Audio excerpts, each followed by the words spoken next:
전도하는 사람들 중에 고민이 하나가 있다고 그래요. 뭐냐 하면 어떻게 하면 말로 똑 부러지게 전도를 해서 그 사람이 예수를 믿으면 좋겠다 하는 그런 마음을 가지고 있다고 하는 것이죠. 관계 전도는 인격이나 성품이나 또 삶을 통해서 복음이 전해지는 것이기 때문에 조금 시간이 길지만 구두 전도는 말로 하는 것이잖아요. 그러니까 내가 예수 믿고 내 안에 예수님이 있는데 그 예수님을 저 사람에게 그대로 전달해서 아주 말로 똑 부러지게 시원하게 전달이 돼가지고 그 사람이 예수를 믿겠다고 그러면 좋은데 그걸 잘 못하겠다 하는 사람들이 종종 있다라고 하는 것이죠. 물론 처음부터 잘 되는 것은 아니죠. 좀 훈련을 해야 됩니다. 믿음이 없어서가 아니라 훈련을 통해서 말하는 것이 좀 이렇게 성장할 수 있도록 우리가 하면 됩니다. 뭐 장황하게 우리가 설명할 수가 없잖아요. 예수님에 대해서 아주 간단하게 시간은 제한되어 있으니까 그 짧은 시간에 간단하게 설명을 해야 되는데 이제 그게 잘 안 될 때 그걸 좀 하는 방법은 없을까 하는 고민을 하게 되는데 바울의 설교를 통해서 그걸 한번 배워보려고 합니다. 오늘 바울은 아주 핵심적인 요소를 세 가지를 딱 설명하고 있는데 그 바울의 얘기를 통해서 우리도 그런 은혜가 있으면 좋겠다 하는 생각을 합니다. 바울이 성령에 이끌려서 예루살렘에 올라가는데 꽃길이 있는 것이 아니죠. 목숨이 위태로운 상황에 놓이게 됩니다. 바울을 죽이기 전에는 먹지도 않겠다, 마시지도 않겠다 하고 작정한 사람이 40여 명이나 됐는데 그 사람들이 동맹을 맺었지 않습니까? 그래서 바울이 언제 죽을지 모르는 그런 상황에 있잖아요. 이 첩보를 첩부장이 듣고 야 이러면 안 되겠구나. 그래서 바울을 한밤중에 470명의 경호부대를 붙여가지고 총독이 있는 곳으로 보냅니다. 그게 가이사랴입니다. 예루살렘에 있는 유대인들이 바울이 가이사랴에 갔다는 말을 뒤늦게 듣습니다. 그리고 더들로라고 하는 최고의 변호사를 고용해가지고 가이사랴에 와가지고 바울을 고소하게 됩니다. 그래서 바울이 지금 총독 앞에서 재판을 받는 이런 상황이 됐습니다.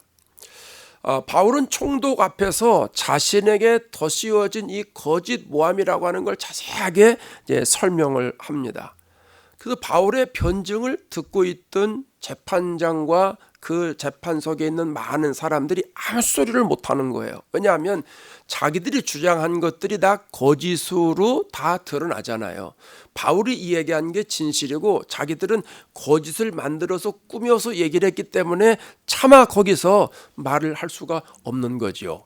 그래서 펠릭스 총독이 양쪽의 입장을 다 들어보고선 아마 마음으로는 죄가 없다는 것을 알았던 것 같습니다. 아마 죄가 있었으면 그 자리에서 선고를 내렸을 텐데 그 자리에서 선고를 내리지 않고 바울을 헤롯궁에다가 가둬두는데 자유를 조건으로 붙잡아 둡니다. 그냥 바깥에 못 나간다는 거예요. 그 안에서만 있어라. 사람들을 마음껏 만날 수는 있다. 사람들의 도움은 받을 수 있다. 이런 전제 조건으로 이제 가택 연금하는 것과 마찬가지 상황이 됐다라고 하는 겁니다.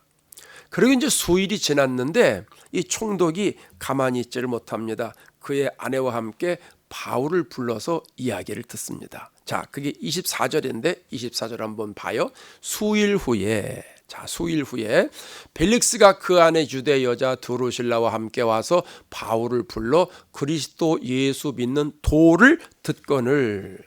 자, 예수 믿는 도를 들었다라고 하는 것인데 여기에 도가 뭐예요? 단순한 설교를 듣고자 함이 아니라 그 진리의 깊이를 알고자 했다는 거예요. 그래서 이제 바울을 부르다가 얘기를 듣습니다.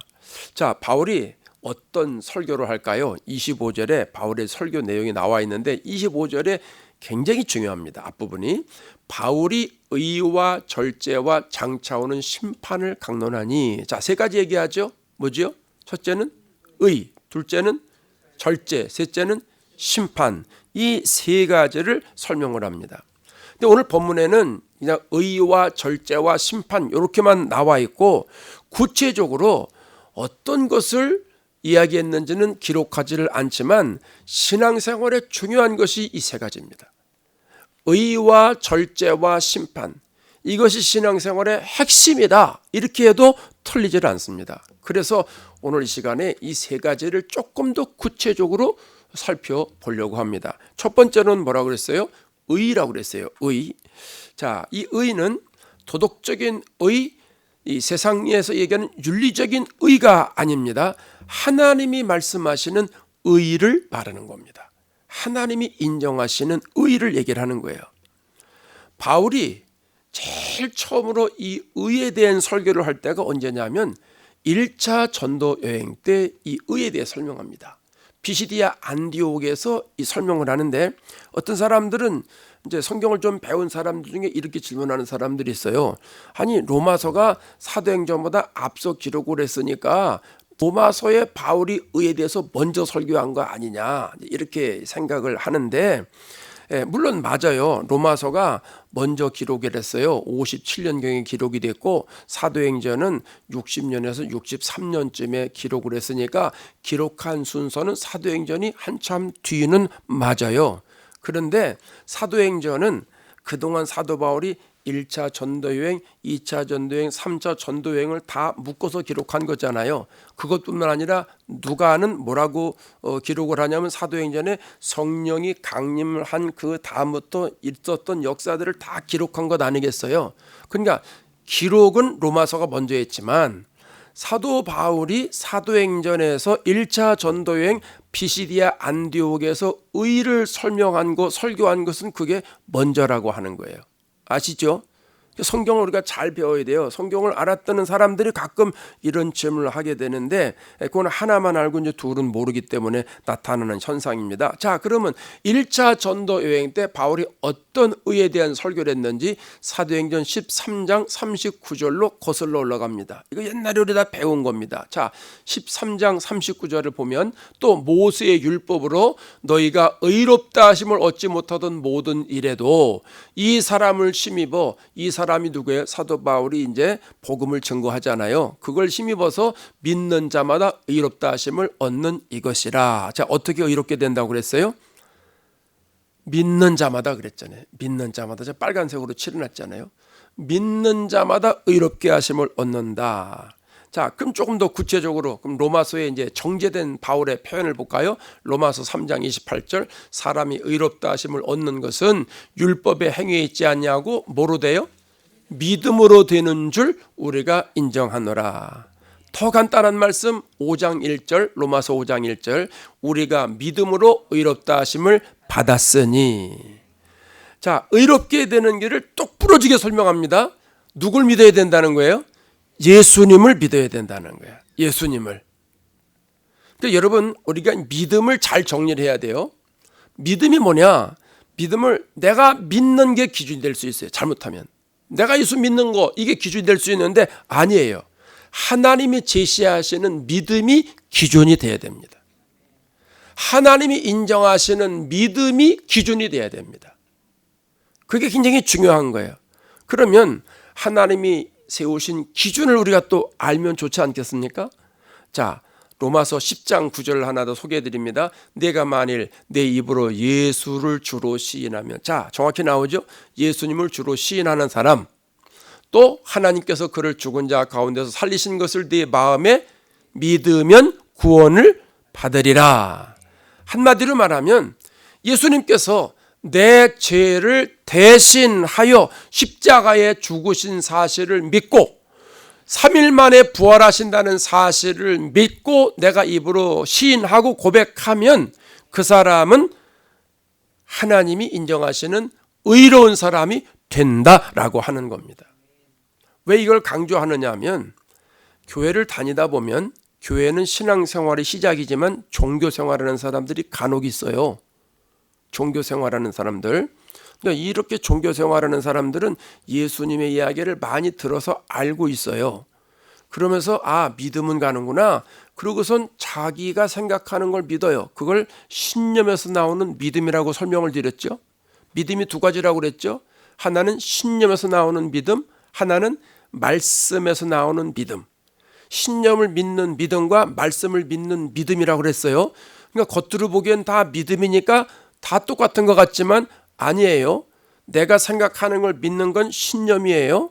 신념에서 나오는 믿음이에요. 성경에서 믿어야 될 것을 제시해 주잖아요. 그걸 믿는 게 성경에서 나오는 믿음이에요. 그러니까 오늘 우리들은 하나님이 믿으라고 하시는 그 믿음의 대상을 믿어야 돼요. 하나님이 어떻게 믿어야 된다라고는 방법론을 알려주셨기 때문에 그대로 믿어야 돼요. 하나님이 우리들에게 믿음의 대상을 가르쳐 주셨어요. 예수 그리스도. 믿음의 대상은 예수 그리스도. 예수를 믿는 거예요. 그럼 예수님의 무엇을 믿어요? 내 죄를 대신하여 십자가에 달려 돌아가셨다는 십자가 구원의 은혜를 내가 믿어야 된다는 거예요. 그리고 부활하신 이 부활의 은혜를 우리가 믿어야 된다는 거예요. 여러분 늘 기억하세요. 사람들이 뭘 믿는 거야 도대체? 그러면 내 죄를 대신하여 죽으신 예수님을 내가 믿는 거야. 그걸 얘기를 해야 돼요. 정확히 말하면 또 위하여도 아닙니다. 내 죄를 위하여도 아니고 대신하여가 더 정확한 표현입니다. 그걸 가르쳐서 대속의 은혜 이렇게 말하죠. 대속의 은혜. 우리가 모를 때는 상관없는데 알 때는 한마디 한마디 정확하게 하는 게 좋아요. 그러니까 하나님은 섬김이고 예수님은 믿는 거고 이렇게 말하는 게 정확한 표현이라는 거예요. 사람들에게 전도할 때 하나님 믿어 하나님 믿어 그것도 무슨 말인지 하나님이 다 알아들으시지만 정확한 표현은 뭐예요? 예수님 믿어라고 하는 거예요. 예수님 믿어. 그럼 하나님 믿어. 그럼 하나님 뭘 믿어요? 창조하신 걸 믿어. 그거 믿는다고 구원받아요?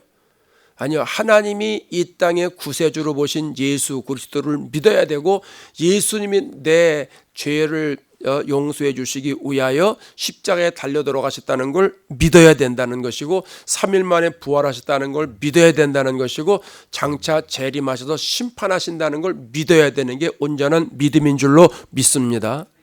이게 성경에서 말씀하시는 믿음이에요. 그 믿음을 우리가 가지고 있으면 하나님이 인정해 주시는 거예요. 그래서 인정해 주셔서 의롭다 말씀하시는 거예요. 여러분 생각해 보세요. 하나님이 믿으라고 하는 걸 우리가 믿어요. 그게 예수님이잖아요. 이제껏 설명드렸잖아요. 그럼 내가 예수님 믿습니다. 예수님이 내 안에 인격적으로 들어오시잖아요. 그러면 내 안에 예수님이 오셨기 때문에 하나님이 그 모습을 보고 내가 예수님을 맞아들였구나. 너는 의로운 사람이다. 이렇게 인정해 주신다는 거예요. 그걸 신학적인 용어로 뭐라고 그래요? 칭의라고 말하는 것이죠. 그러니까 여러분 우리는 수지 맞은 사람입니다. 예수 믿은 것밖에 없는데 하나님이 우리를 의롭다 인정해 주신다라고 하는 거예요. 이걸 꼭 기억해야 됩니다. 천국은 내 힘과 능력과 실력으로 가는 것이 아니잖아요. 하나님의 방법으로 천국을 가야 됩니다. 하나님이 말씀하시는 도에 이를 때, 하나님 말씀하시는 의에 이를 때, 하나님 인정하시는 믿음에 이를 때 천국 가게 된다는 말씀입니다. 그러니까 저와 여러분들은 성경에 말씀하시는 믿음이 무엇인가, 믿음으로 살았던 사람들의 이야기를 우리가 읽고 듣고 보면서 나도 이런 믿음 소유해야 되겠구나. 하나님 나도 이런 믿음의 사람이 되게 주옵소서. 성경이 말씀하시는 믿음의 사람으로 성장하게 주옵소서. 기도하셔서 또 그렇게 믿음으로 신앙생활을 하셔서 천국 가시는 축복을 다 누리게 되시기를 바랍니다. 두 번째는요. 절제죠. 절제라는 말은 오해하기 딱 쉽습니다. 여러분 보세요. 어떤 자녀가 돈을 많이 씁니다. 막 쓰고 다닙니다. 그냥 부모들이 뭐라고 그래요? 돈 쓰는 것 좀 절제해라. 그거는 좀 덜 쓰라는 거예요. 자, 어떤 사람이 날마다 술을 마셔요. 그러니까 집에 있는 사람이 얼마나 속타겠어요. 조금 절제하면서 마셔. 좀 절제하면서 마셔. 말이 되지요? 적게 마시라는 말 아니겠습니까? 돈을 좀 적게 써라. 적게 술을 마셔라. 이거 다 절제에 들어가는데 오늘 본문에서의 절제는, 성경에서의 절제는 그런 뜻이 아닙니다. 원어의 절제의 뜻은 뭐냐면 내가 하지 말아야 할 것을 아예 하지 않는 것, 하지 않는 걸 끊어버리는 것, 그걸 절제라고 말합니다. 그러니까 여기에 바울이 지금 절제를 설명한 것은요, 내가 무슨 조절을 하거나 절약을 하거나 이런 정도가 아니라 아예 끊어버리는 것, 이걸 말하는 거예요. 자, 그럼 뭘 끊어야 되는지 우리가 한번 보겠습니다. 고린도전서 9장 25절에 가면 이렇게 말합니다. 이기기를 다투는 자마다 모든 일에 절제하나니. 자, 이기기를 다투는 자마다, 이게 운동 경기를 설명하고 있는 거예요. 스포츠 경기 예를 들면서 영적 생활도 이렇게 해야 된다 하는 걸 설명해 주고 있는데, 경기에서 이기기를 원하는 사람, 우리 손흥민 선수가 속해 있는 축구팀이 우승했더라고요. 이번에. 잘 모르시나? 축구 좋아하시지 않나? 손흥민은 아시잖아. 아주 그냥 손흥민 그냥 눈물을 펄펄 흘리고 아이고 그냥 난리가 났었어요. 그도 그럴 것이, 그 우승하는 게 유럽컵에서 우승하는 게 쉬운 일이 아닌데 그 팀이 첫 번째래잖아요. 이게 얼마나 대단한 일입니까? 여러분, 거기에 우승하기 위해서 선수들이 어떻게 살았을까요? 먹을 것도 함부로 못 먹고 안 먹은 거죠. 또 잠자는 거, 하고 싶은 거, 가고 싶은 거, 이거 하고 싶은 거 얼마나 많겠습니까? 그 젊은 사람들 아닙니까? 근데 그 사람들이 그것을 다 어떻게 했어요? 끊었죠. 다 끊었어요. 그리고 거기에 올인했단 말입니다. 이걸 지금 얘기를 하는 거예요. 그러니까 경기하는 사람들이 그것을 이기고 이 면류관을 얻기 위해서, 그러니까 금메달, 은메달, 동메달을 따기 위해서 얼마나 애를 많이 쓰면서 안 하지 않느냐, 그걸 절제다 이렇게 얘기를 하는 거예요. 그러면서 우리는 썩지 아니할 것을 얻고자 하노라. 썩지 아니할 것, 우리는 영생을 위해서 살아가는 사람들인데, 육신의 때를 위해 살아가는 사람이 아니라 영혼의 때를 위해서 살아가는 사람들인데, 육신을 위해 살아가는 사람도 그렇게 절제하고 끊어버리는데, 영혼을 위해 살아가는 사람, 영원한 생명을 향해서 달려가는 사람들도 당연히 끊을 건 끊어야 되지 않느냐, 지금 그 말을 하고 있는 거예요. 그게 절제라는 말입니다. 이해되시는 거죠? 근데 사실 끊어버릴 것 끊는 절제가 쉬워요, 어려워요? 어려워요. 쉽지 않아요. 어려워요. 왜냐하면 우리가 육신을 입고 살아가잖아요. 아무리 영적인 사람이라 할지라도 육신을 입고 살아가기 때문에 육신의 정욕을 제어하는 게, 끊어버리는 게 얼마나 어려운지 몰라요. 육신의 정욕, 이러니까 자꾸 이성적인 부분만 생각할 수 있는데, 아니요, 우리의 육신은요 지만 알아요. 이놈은 자기밖에 몰라. 자기를 위해 주면 얼마나 좋아하는지 몰라요. 그래서 자기 자랑하는데 우리 육신들이 얼마나 좋아하는지 모르고, 우리의 육신도 좋은 집에 사는 걸 그렇게 좋아하고 말이죠. 다른 사람들에게 존경받고 싶은 마음이 얼마나 많은지 몰라요. 또 이 육신이라는 놈은요, 또 물질주의에 사로잡혀가지고 물질의 욕심이 얼마나 많은지 몰라요. 여러분, 우리가 다 그런 인간들 아닙니까? 그렇잖아요. 속마음은 다 그래. 그게 육신의 정욕이에요. 근데 이런 몸뚱아리를 가지고 어떻게 절제하며 살 수가 있느냐? 이게 너무 어려운 거예요. 이건 어떻게 접근을 해야 되냐면 성령 안에서 절제하는 것으로 접근을 해야 돼요. 그래야 가능해요. 사도 바울이 갈라디아서 5장 22절에 이런 말씀을 하잖아요.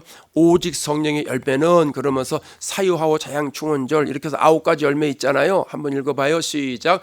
오직 성령의 열매는 사랑과 실학과 화평과 오래 참음과 자비와 양선과 충성과 온유와 절제니 이 같은 것을 금지할 법이 없느니라. 아멘. 성령의 열매 가운데 9번째가 뭐가 나와요? 이 절제가 나오잖아요. 절제. 어떻게 신앙생활하면서 절제 열매가 맺습니까? 내가 성령 안에 살면 성령이 내 심령을 컨트롤해 주십니다. 은혜 받으면요, 성령이 내 안에 들어오시고 예수님이 내 주인이 되시면, 내가 성령을 우대하면 성령께서 내 모든 생각을 컨트롤 하신다는 거예요. 성령께서는 생각으로 우리에게 알려주시지 않습니까? 그럼 성령께서 주시는 생각이 있고, 성령께서 주시는 감정이 있고, 성령께서 주시는 언어가 있고, 성령께서 주시는 행동이 있고, 성령께서 이끄시는 인격이 있고, 성령이 이끄시는 성품이 있단 말입니다. 내 안에서 성령이 계속 이끌어가게 하신다라고 하는 거죠. 그러다 보면 성령께서 생각을 주시는 대로 하면 절제가 쉬울까요? 어려울까요? 질문을 했으면 거기에 맞는 대답만 하시면 돼. 내가 그렇게 하느냐 안 하느냐, 그건 두 번째고, 아주 좀 맞아야지. 아니 이론적으로는 쉽지 않아요. 이론적으로는 쉽잖아요. 그렇지요? 설교 쉽지요? 예. 성령이 내 안에 들어오시면 저기 옛날에 그런 거 있었을지 몰라. 여러분 내 안에 돈으로 가득하면요 이 사람 무슨 생각만 해요? 돈 생각만 해요. 돈 쓸 때, 돈 벌 때 자꾸 돈과 연결되어 있는 거 돈이 자꾸 많아지면 빌딩 살까? 뭐 할까? 뭐 하는데 돈 버는데 요새 어떻게 하면 돈 번다는데 맨날 이 생각만 합니다. 이 사람은 돈인격으로 살아갑니다. 사람들 대할 때도 거기에만 삐쳐가지고 뭐든지 다 돈으로 해결하려고 그러고 돈의 언어가 나오고 돈의 감정이 나오고 돈의 행동이 나오고 돈의 인격이 나와요. 돈에 미쳐 있으면 그렇게 되는 거예요. 마찬가지로 성령께서 내 안에 들어오시면 성령이 나를 컨트롤 하시는 거예요. 그걸 성령의 사람 이렇게 설명하는 것이죠. 그럼 성령의 사람이 되면 성령께서 나에게 절제 은혜를 주어서 안 하게 만드는데 그게 쉬워요, 어려워요? 쉬워요.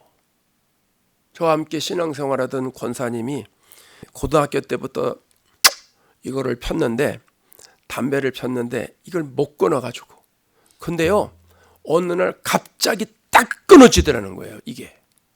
그래서 아니 신기하잖아요. 아니 그 어떻게 그게 딱 끊어집니까? 그랬더니 자기도 모르겠대. 은혜 받고 나니까 딱 끊어지더래. 그러면서 그 권사님이 늘 청년들한테 그랬어요. 그 억지로 되는 거 아니야. 그냥 펴. 괜찮아. 나중에 끊으면 못 펴. 열심히 펴. 끊으면 못 피잖아요. 끊기 전에 열심히 펴. 그런데 은혜만 받으면 저절로 끊어져. 권사님이 늘 그러셨어요. 은혜만 받으면 싹 끊어져. 자기가 증인이라는 거예요. 성령이 내 안에 들어오서 강력히 역사하면 뭐 술만 끊겠습니까? 나쁜 짓도 싹 끊고요. 쓸데없는 거 신앙생활에 걸려든다는 거 싹 끊어집니다. 그래서 이 절제는 하나님과 나와의 관계에서 설명할 수 있고 하나님과 나와 관계를 통해서 절제는 가능하다 이런 생각을 합니다. 사도 바울이 그렇게 살았잖아요. 갈라디아서 2장 20절에 가면 이런 얘기 하잖아요. 내가 그리스도와 함께 십자가에 못 박혔다고 그러잖아요. 그래서 내가 사는 게 아니라 내 안에 누가 살아요? 예수님이 사신다는 거 아니에요? 그래서 이제 예수님께서 나를 믿음 안에서 늘 데리고 다니신다. 그게 갈라디아서 2장 20절 아니겠습니까? 그래서 성령이 나에게 역사하면요. 내가 성령을 주인으로 딱 모시고 있으면 내 안에 성질도 죽어져 못된 성격도 바뀌어져 내 자존심도 다 땅에 떨어뜨려 또 십자가 안에서 내가 모든 걸 다 못 박혔다라고 하는 것을 내가 인식하게 되거든요. 그러니 여러분 신앙생활은요 얼마나 편한지 모릅니다. 여러분 신앙생활 편하게 하고 싶으시면 성령만 받으면 돼요. 은혜만 받으면 돼요. 성령께서 인도하시는 대로 따라가기만 하면 되는 줄로 믿습니다.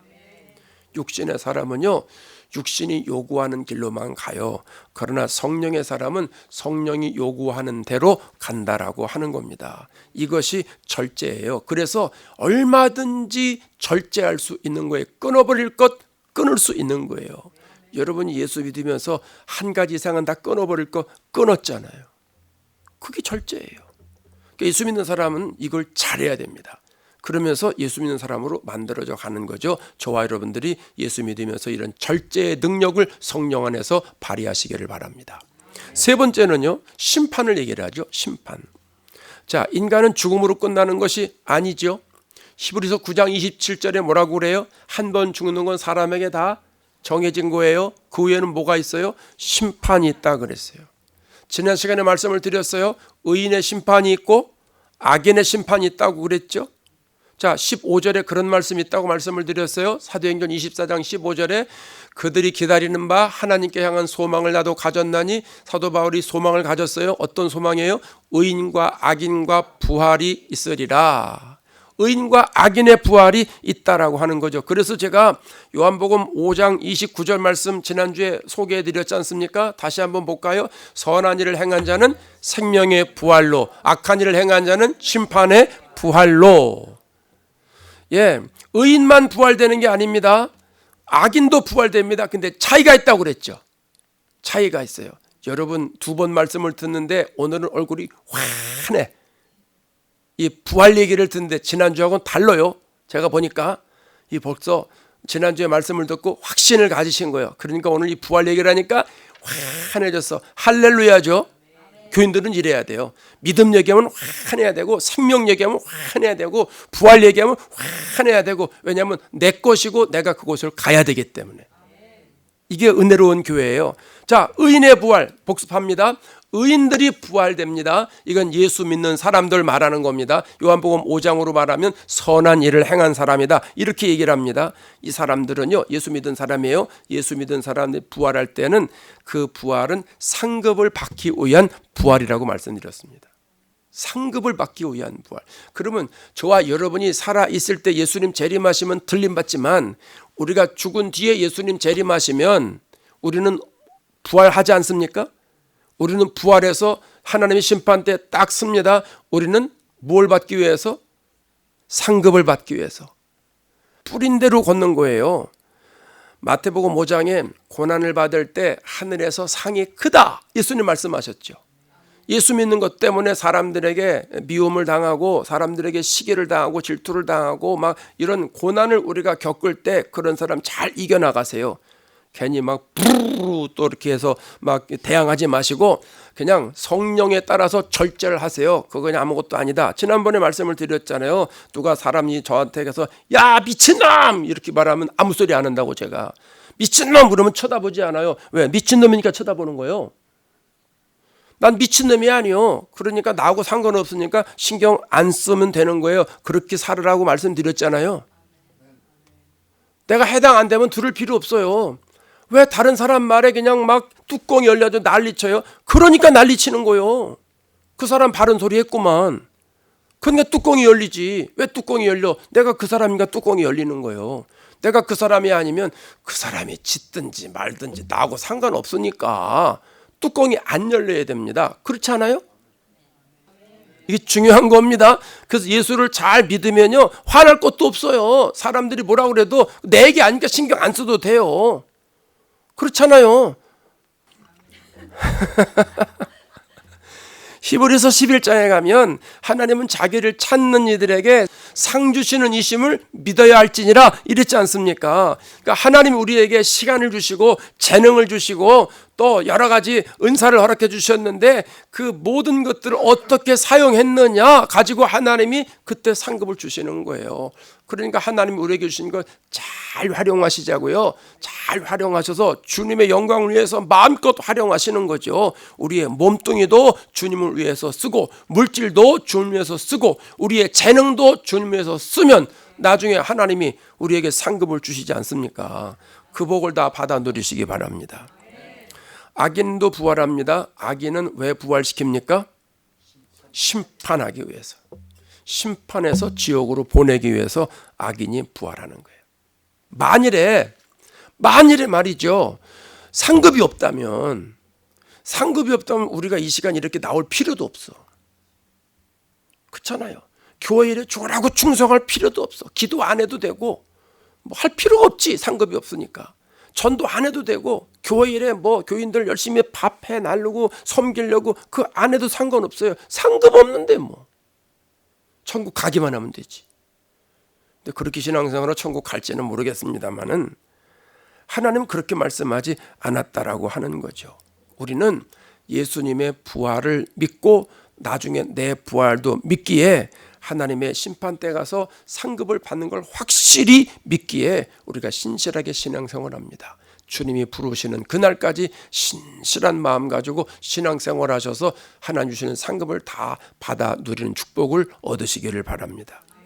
자, 벨릭스가 구원의 복음을 들었잖아요. 이 복음을 듣고 어떻게 반응하는지 25절을 다시 보도록 합니다.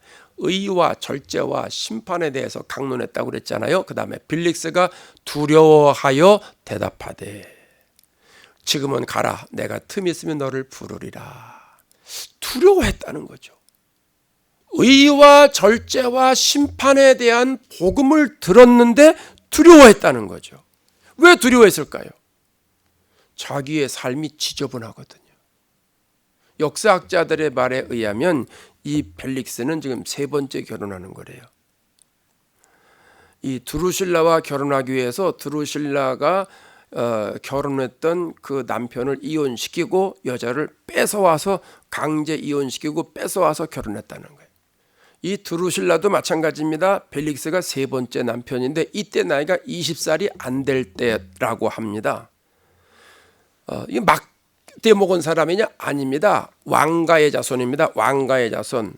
헤롯 대왕의 증손녀입니다. 예수님이 태어나실 때의 왕이 헤롯 대왕입니다. 헤롯 아그리파 1세의 딸이 드루실라입니다. 이 두 사람 다 삐까삐까합니다. 26절에 가면 그런 말이 나와요. 바울에게서 돈을 받을까 바라는 마음으로 이런 말이 나오거든요.